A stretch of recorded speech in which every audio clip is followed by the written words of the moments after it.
Hello friends, welcome to my YouTube channel PK smart study. Daily current affairs के video series में आपका स्वागत है। आज है 4 जुलाई 2020 से करंट अफेयर्स के जितने भी इंपॉर्टेंट क्वेश्चन बनते हैं हम इस वीडियो में डिस्कस करेंगे। चलिए वीडियो स्टार्ट करते हैं। आज का पहला इंपॉर्टेंट क्वेश्चन है, भारत में कोविड-19 वायरस के तनाव को दूर करने के लिए चौथा राज्य कौन सा बना है? इसका सही आंसर है option number D, Assam. Assam के डिब्रूगढ़ जिले के लोहोवाल में स्थित भारतीय चिकित्सा अनुसंधान परिषद ICMR क्षेत्रीय चिकित्सा अनुसंधान केंद्र RMRC ने SARS CoV-2 कोविड-19 को सफलतापूर्वक अलग कर दिया है। यह उपलब्धि हासिल करने के लिए देश में चौथी ऐसी सुविधा बन गया है। चलिए अब आपको असम के बारे में बात हैं। असम का गठन 15 अगस्त 1947 को हुआ था। बात करें वर्तमान मुख्यमंत्री श्री सर्बानंद सोनोवाल, जो कि आपको इमेज में दिखाई दे रहे हैं। बात करें गवर्नर की तो प्रोफेसर जगदीश मुखी, कैपिटल है Dispur, first CM Gopinath Bardoloi, first governor Mohammad Saleh Akbar Hydari. Lok Sabha seat 14, Rajya Sabha seat 7, state river है ब्रह्मपुत्र, टोटल डिस्ट्रिक्ट है 27। बात करें असम का high court Guwahati high court के अंतर्गत आता है। चीफ जस्टिस हैं अजय लांबा जी। बात करें स्टेट बर्ड की तो white wing wood duck, state dance है बिहू और बगुरम्बा। नेशनल पार्क है काजीरंगा, मानस औरंग, डिब्री साइखोवा और नामेरी। डैम है सुबनसिरी लोअर डैम। चलिए आपको मैप में दिखाते हैं, ये मैप में असम। अगले क्वेश्चन पे जाने से पहले अगर ये वीडियो आपको पसंद आ रही हो तो लाइक और शेयर जरूर कर दें। साथ ही में हमारे Telegram channel PK smart study को भी ज्वाइन कर लें, वहाँ आपको सारे PDF एक साथ मिल जाएंगे। क्वेश्चन नंबर 2, सरकार की स्वामित्व वाली पावर फाइनेंस कॉरपोरेशन में वित्त निदेशक के रूप में किसे नियुक्त किया गया है? इसका सही आंसर है option number C, Parminder Chopra ji. Shrimati Parminder Chopra ने 1 जुलाई 2020 को भारत के प्रमुख NBFC सरकार की स्वामित्व वाली पावर फाइनेंस कॉरपोरेशन PFC में वित्त निदेशक के रूप में पदभार ग्रहण किया है। चलिए आपको इमेज में दिखाते हैं, ये आपको इमेज में दिखाई दे रही हैं, ये हैं श्रीमती परमिंदर चोपड़ा। चलिए चलते हैं क्वेश्चन नंबर 3 की तरफ। पौधे लगाओ पर्यावरण बचाओ कब आयोजित होगा? इसका सही आंसर है ऑप्शन नंबर सी, 10 से 26 जुलाई। दिल्ली सरकार पौधे लगाओ पर्यावरण बचाओ अभियान के तहत एक मेगा ट्री प्लांटेशन ड्राइव का आयोजन करेगी। यह अभियान 10 से 26 जुलाई 2020 तक आयोजित किया जाएगा। यह जानकारी 2 जुलाई 2020 को दिल्ली के पर्यावरण मंत्री गोपाल राय ने दी थी। चलिए आपको दिल्ली के बारे में बातें हैं। दिल्ली का गठन 1911 को हुआ था। वर्तमान मुख्यमंत्री श्री अरविंद केजरीवाल, जो कि आपको इमेज में दिखाई दे रहे हैं।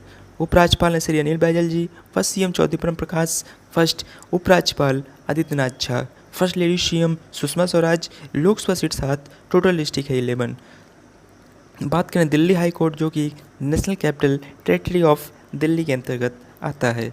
चीफ जस्टिस हैं धीरूभाई नारायण भाई पटेल। चलिए आपको बताते हैं, मेन रिवर है दिल्ली का यमुना। बात करें इंदिरा गांधी नेशनल एयरपोर्ट की तो biggest in the south Asia, जो कि दिल्ली में ही है। लार्जेस्ट पब्लिक ट्रांसपोर्टेशन इंडिया की बात करें तो दिल्ली में ही है। चलिए आपको मैप में दिखाते हैं दिल्ली, ये मैप में दिल्ली। चलिए चलते हैं क्वेश्चन नंबर 4 की तरफ। इंडियन ऑयल कॉरपोरेशन लिमिटेड के अध्यक्ष का पदभार हाल ही में किसने संभाल लिया है? इसका सही आंसर है option number A, Shrikant Madhav Vaidya. Shrikant Madhav Vaidya ने देश की सबसे बड़ी petroleum company Indian Oil Corporation Limited यानी कि IOCL के चेयरमैन का कार्यभार संभाल लिया। इन्होंने संजीव सिंह का स्थान लिया। संजीव सिंह 30 जून 2020 को सेवानिवृत्त हुए हैं। संजीव सिंह 30 जून 2020 को बात करें, IOCL ने एक वक्तव्य जारी कर यह जानकारी देते हुए कहा कि वैद्य इंडियन ऑयल के चेयरमैन होने के साथ ही चेन्नई पेट्रोलियम कॉरपोरेशन लिमिटेड और इंडियन ऑयल ट्रैकिंग लिमिटेड के भी चेयरमैन होंगे। चलिए आपको इमेज में दिखाते हैं, ये आपको इमेज में दिखाई दे रहे हैं, ये हैं श्रीकांत माधव वैद्य जी। चलिए चलते हैं क्वेश्चन नंबर 5 की तरफ। अर्जेंटीना के किस फुटबॉलर ने हाल ही में एटलेटिको मैड्रिड के खिलाफ अपने कैरियर का 700वां गोल पूरा किया? इसका सही answer option number A, Lionel Messi. Argentina के लियोनेल मेसी ने हाल ही में एटलेटिको मैड्रिड के खिलाफ अपने कैरियर का 700वां गोल पूरा किया, लेकिन वह अपनी टीम बार्सिलोना की जीत नहीं दिला सके। Spanish football tournament La Liga में बार्सिलोना और एटलेटिको मैड्रिड का मैच 2-2 से ड्रा रहा। मेसी ने 862वें मैच में उपलब्धि हासिल की। इन्होंने अपने क्लब बार्सिलोना के लिए 724वें मैच में 630 गोल किए हैं। इन्होंने अपने देश अर्जेंटीना के लिए अब तक 70 गोल दागे हैं। चलिए आपको इमेज में दिखाते हैं। ये आपको इमेज में दिखाई दे रहे हैं, ये है लियोनेल मेसी। चलिए अब आपको अर्जेंटीना के बारे में बातें हैं। अर्जेंटीना की कैपिटल है ब्यूनस आयर्स। प्रेसिडेंट हैं मॉरिशियो मैक्री। करेंसी है अर्जेंटिनो पेसो। इंडिपेंडेंस डे 9 जुलाई। हाइस्ट माउंटेन है अकोनकागुआ। लार्जेस्ट लेक है लागो अर्जेंटिनो। बात करें नेशनल स्पोर्ट की तो पाटो। एनिमल है रोफियस हॉर्नेरो। फ्लावर की बात करें तो एरिथिना। पार्लियामेंट नेम है नेशनल कांग्रेस। चलिए आपको मैप में दिखाते हैं, ये मैप में अर्जेंटीना। चलिए चलते हैं क्वेश्चन नंबर 6 की तरफ। हाल ही में किस मंत्रालय ने पतंजलि की कोरोनिल दवा की बिक्री पर लगे प्रतिबंध को हटा लिया है? इसका सही आंसर है ऑप्शन नंबर ए, आयुष मंत्रालय। केंद्रीय आयुष मंत्रालय ने कहा कि पतंजलि कोरोनिल दवाई को केवल शरीर की रोग प्रतिरोधक क्षमता बढ़ाने वाली बताकर बेच सकता है।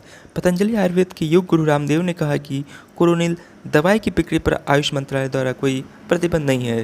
कोरोनिल बनाने की पूरी प्रक्रिया को अब कोविड मैनेजमेंट नाम दिया गया है। मंत्रालय की परमिशन के बाद अब पतंजलि कोरोनिल किट की 3 दवाएं दिव्य कोरोनिल टैबलेट, दिव्य श्वासरी, दिव्य अणु तेल को पूरे देश में बेच सकते हैं। चलिए चलते क्वेश्चन नंबर 7 की तरफ। किस वरिष्ठ राजनयिक को जिनेवा में संयुक्त राष्ट्र और अन्य अंतर्राष्ट्रीय संगठनों के भारत के अगले अस्थायी प्रतिनिधि के रूप में नियुक्त किया गया है? इसका सही answer option number A, Indramani Pandey ji को। इंद्रमणि पांडे 1990 बैच के भारतीय विदेश सेवा के एक अधिकारी हैं और इस समय वे विदेश मंत्रालय में अतिरिक्त सचिव भी हैं। अपने लगभग 3 दशक के कैरियर में इंद्रमणि पांडे दमिश्क, काहिरा, इस्लामाबाद, काबुल, मस्कट और जिनेवा में भारतीय मिशनों में कार्यरत रह चुके हैं। चलिए आपको इमेज में दिखाते हैं, ये आपको इमेज में दिखाई दे रहे हैं, ये हैं इंद्रमणि पांडे जी। चलिए चलते हैं क्वेश्चन नंबर 8 की तरफ। विश्व बैंक ने हाल ही में गंगा पुनरुद्धार कार्यक्रम के लिए कितने करोड़ डॉलर की सहायता राशि मंजूर की है? इसका सही answer option number B, 40 crore dollar. विश्व बैंक ने सरकार के गंगा पुनरुद्धार कार्यक्रम के लिए अपने सहयोग का विस्तार किया। विश्व बैंक ने हाल ही में गंगा पुनरुद्धार कार्यक्रम के लिए 40 करोड़ डॉलर या करीब 3000 करोड़ रुपए की सहायता मंजूर की है। इससे गंगा नदी के प्रदूषण को कम करने में मदद मिलेगी। चलिए अब आपको विश्व बैंक के बारे में बताते हैं। विश्व बैंक का हेडक्वार्टर है Washington DC, United States. President है David R Malpass. Parent organisation company World Bank group. बात करें मेंबरशिप, 189 कंट्रीज़ हैं। चलिए चलते हैं क्वेश्चन नंबर 9 की तरफ। केंद्र सरकार ने हाल ही में कितने महीने के लिए पूरे नागालैंड को आसान क्षेत्र घोषित किया है? इसका सही आंसर है ऑप्शन नंबर डी, 6 महीने के लिए। नागालैंड राज्य में लगातार हो रहे आंतरिक विद्रोह और आतंकी गतिविधियों के चलते राज्य को पहले भी अनेक बार अशांत क्षेत्र घोषित किया जा चुका है। अफस्पा कानून के तहत सेना के जवानों को किसी भी व्यक्ति की तलाशी केवल संदेह के आधार पर लेने का अधिकार प्राप्त है। गिरफ्तारी के दौरान सेना के जवान उस व्यक्ति के घर में घुसकर संदेह के आधार पर तलाशी ले सकते हैं। चलिए अब आपको नागालैंड के बारे में आते हैं। नागालैंड का गठन 1 दिसंबर 1963 को हुआ था। बात करें वर्तमान मुख्यमंत्री श्री नेफ्यूरियो, जो कि आपको इमेज में दिखाई दे रहे हैं। गवर्नर हैं Shri R N. Ravi. Capital Kohima. First CM P C. Luyo. First governor Vishnu Sahay. Lok Sabha और राज्यसभा सीट 1, टोटल डिस्ट्रिक्ट है 11। बात करें नागालैंड का हाईकोर्ट गुवाहाटी हाईकोर्ट के अंतर्गत आता है। चीफ जस्टिस हैं अजय लामाजी। बात करें स्टेट ट्री की तो एल्डर, एनिमल है मिथुन। स्टेट बर्ड है ब्लाइट्स ट्रैगोपन। नागालैंड को लैंड ऑफ फेस्टिवल भी कहा जाता है। मेन डांस है बटरफ्लाई मयूर। मेन रिवर है डोयांग डीकू। नेशनल पार्क है इंटांकी। डैम्स है डोयांग। चलिए आपको मैप में दिखाते हैं, ये मैप में नागालैंड। चलिए चलते हैं क्वेश्चन नंबर 10 की तरफ। हाल ही में किस वैश्विक संगठन ने ग्लोबल एजुकेशन मॉनिटरिंग रिपोर्ट जारी की है? इसका सही आंसर है ऑप्शन नंबर डी, यूनेस्को। संयुक्त राष्ट्र शैक्षिक, वैज्ञानिक और सांस्कृतिक संगठन यूनेस्को ने वैश्विक शिक्षा निगरानी GEM रिपोर्ट जारी की है। इस रिपोर्ट के अनुसार 40% गरीब देश कोविड-19 संकट के दौरान जोखिम में शिक्षार्थियों का समर्थन करने में विफल रहे। यह भी पता चला है कि 10% से कम देशों में ऐसे कानून हैं जो शिक्षा में समावेश सुनिश्चित करने में मदद करते हैं। यूनेस्को ने सभी देशों से उन लोगों पर ध्यान केंद्रित करने का आग्रह किया जो पीछे रह गए हैं। चलिए अब आपको यूनेस्को के बारे में बात है। यूनेस्को का फुल फॉर्म है United Nations Educational Scientific and Cultural Organization. Headquarter Paris, France में। इसकी स्थापना 16 नवंबर 1945 को हुई थी। डायरेक्टर जनरल एड्रो एजोले, जो कि आपको इमेज में दिखाई दे रही हैं। बात करें वर्ल्ड हेरिटेज साइट्स टोटल हैं 1121, जिसमें 869 कल्चरल, 213 नेचुरल और 39 मिक्स प्रॉपर्टीज़ हैं। मोस्ट हेरिटेज साइट्स की बात करें तो चाइना और इटली के पास 55 हेरिटेज साइट्स हैं। इंडिया के पास 38, जो कि लास्ट में ऐड किया गया है जयपुर सिटी को। चलिए चलते हैं क्वेश्चन नंबर 11 की तरफ। हाल ही में किस केंद्रीय मंत्रालय ने 2.5 लाख रुपए की बीमा कैंप के साथ सड़क दुर्घटना पीड़ितों के लिए कैशलेस योजना शुरू की है? इसका सही आंसर है ऑप्शन नंबर डी, सड़क परिवहन और राजमार्ग मंत्रालय।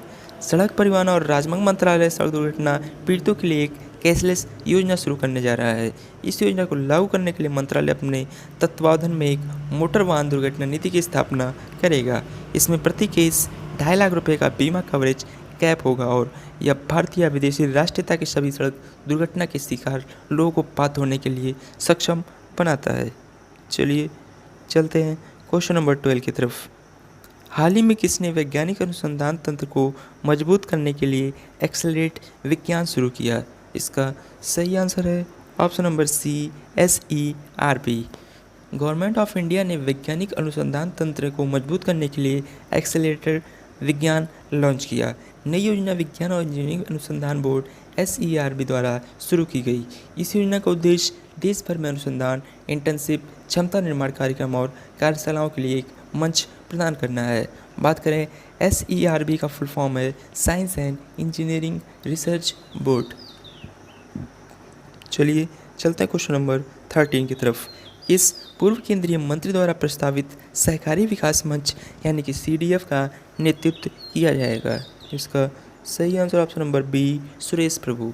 पूर्व केंद्रीय मंत्री और राज्यसभा सदस्य सुरेश प्रभु को कोऑपरेटिव डेवलपमेंट फोरम यानी कि CDF का नेतृत्व करेंगे। CDF फोरम जिसे 24 जुलाई को औपचारिक रूप से लॉन्च किए जाने की संभावना है। इसका उद्देश्य देश में सहकारी आंदोलन को बढ़ावा देना और ग्रामीण अर्थव्यवस्था को बढ़ावा देना है। सुरेश प्रभु G20 के लिए भारत के शेरपा भी हैं। इस मंच का उद्देश्य आधुनिक राष्ट्रीय राज्य सहकारी नीति तैयार करना भी है। चलिए आपको इमेज में दिखाते हैं। ये आपको इमेज में दिखाई दे रहे हैं, ये हैं सुरेश प्रभु जी। चलिए चलते हैं आज के लास्ट क्वेश्चन की तरफ। भारत सरकार के किस डिजिटल प्लेटफॉर्म ने प्रतिष्ठित ग्लोबल लीडरशिप समिति COG-X 2020 में 2 पुरस्कार जीते हैं? इसका सही answer option number C, my government. My government corona help desk Jio Haptik technology limited के तकनीकी भागीदारों को उनके AI यानी कि आर्टिफिशियल इंटेलिजेंस के लिए virtual global leadership summit and festival of AI and emerging technology COG-X 2020 में सम्मानित किया गया। जीते गए पुरस्कार निम्नलिखित श्रेणियों में है। कोविड-19 सोसाइटी के लिए सर्वश्रेष्ठ नवाचार, पीपल्स चाइल्ड कोविड-19 ओवरऑल विनर। चलिए चलते हैं आज 4 जुलाई के इतिहास में हुए घटनाओं के बारे में बातें हैं। 1782 में चार्ल्स वाटसन वेंटवर्थ की मृत्यु के बाद विलियम पैटी ग्रेट ब्रिटेन के प्रधानमंत्री बन गए थे। 1789 में ईस्ट इंडिया कंपनी ने पेशवा और निज़ाम के साथ टीपू सुल्तान के खिलाफ संधि की थी। 1819 में विलियम हर्सल 1819 धूमकेतु के अंतिम दूरबीन का अवलोकन किया। बात करें 1829 में तो जॉर्ज सिल्बियर द्वारा लंदन में पहली बस सेवा का संचालन शुरू किया गया। 1855 में वाल्ट वाइटमैन की कविता संग्रह पत्तियों की घास ब्रुकलिन में प्रकाशित की गई। 1865 में मशहूर अंग्रेजी उपन्यास एलिस इन वंडरलैंड का प्रकाशन हुआ था। बात करें 1872 में जर्मनी साम्राज्य में ईशो की सोसाइटी को अवैध रूप बताया गया। 1882 में टेलीग्राफ हिल वेधशाला सैन फ्रांसिस्को में खोली गई। 1883 में दुनिया का पहला रेडियो पेक्स टेक्सास में आयोजित किया गया। 1886 में कनाडा की पहली अंतर्माद्वीपीय ट्रेन ब्रिटिश कोलंबिया के पोर्ट मूडी पहुंची। 1901 में विलियम हावर्ड टैफ्ट फिलीपींस के गवर्नर जनरल बने थे। 1928 में एल्फ्थे वेनिजुलोस 5वीं बार ग्रीस के प्रधानमंत्री चुने गए। बाद के 1946 में तो द्वीप समूह फिलीपीन की अमेरिका को स्वतंत्रता मिली। 1946 में अंकारा विश्वविद्यालय तुर्की में स्थापित किया गया। 1947 में ब्रिटिश संसद के सामने भारतीय स्वतंत्रता बिल का प्रस्ताव रखा गया था, जिसके तहत देश का भारत और पाकिस्तान में बंटवारा हुआ। 1997 में अमेरिकी यान सोजर्नर मंगल ग्रह पर आज ही के दिन पहुंचा। 1998 में ब्रिटेन के एक power boat the cable and wireless adventure ने 74 दिन 20 घंटे 38 मिनट में यात्रा पूरी करके सबसे शीघ्र विश्व भ्रमण का रिकॉर्ड तोड़ा था। बात करें 2005 की तो ऑस्ट्रेलिया में डॉल्फिन की एक नई प्रजाति स्नफबिन खोजी गई थी। 4 जुलाई के राष्ट्रीय दिवस की बात करें तो स्वामी विवेकानंद स्मृति दिवस और अमेरिकी स्वतंत्रता दिवस। 4 जुलाई को उल्लेखनीय लोगों की मृत्यु की बात करें तो 4 जुलाई 1902 को स्वामी विवेकानंद, 1934 में मैरी क्यूरी, 2009 में स्टीव मैकनेयर, 2013 में बर्नी लोनल, 2016 में अब्बास कियारोस्तामी जो कि एक निदेशक थे, ईरान से संबंधित इनका मृत्यु हुआ था। 4 जुलाई को जन्म प्रसिद्ध व्यक्तियों के बारे में बातें हैं। 1857 में अल्लूरी सीताराम राजू, 1898 में गुलजारी लाल नंदा, 1910 में ग्लोरियो स्टुअर्ट, 1976 में आर्यन वैद्य जो कि एक अभिनेता से भारत संबंधित थे। बात करें 1956 की तो लक्ष्मीकांत पार्सेकर जो कि राजनीतिक भारत संबंधित है, इनका जन्म हुआ। चलिए चलते हैं आज के स्टैटिक जी के क्वेश्चन की तरफ। महात्मा बुद्ध ने कौशाम्बी का दौरा किस राजा के शासनकाल में किया था? इसका सही आंसर ऑप्शन नंबर सी, उदयना। चलिए चलते हैं आंसर ऑफ एसटीडी क्वेश्चन की तरफ। दिल्ली सरकार ने कोरोना के इलाज हेतु किस बैंक को बनाने का फैसला किया है? इसका सही आंसर था option number B, plasma bank. चलिए चलते हैं आज के क्वेश्चन ऑफ द डे की तरफ। हाल ही में राष्ट्रीय डाक कर्मचारी दिवस कब मनाया गया? इसका सही आंसर आपको कमेंट बॉक्स में कमेंट करके बताना है। ऐसे ही डेली करंट अफेयर्स के वीडियो के लिए आप अपने चैनल पीके समाज स्टडी को सब्सक्राइब करें। वीडियो पसंद आई हो तो लाइक और शेयर जरूर करें। Thank you.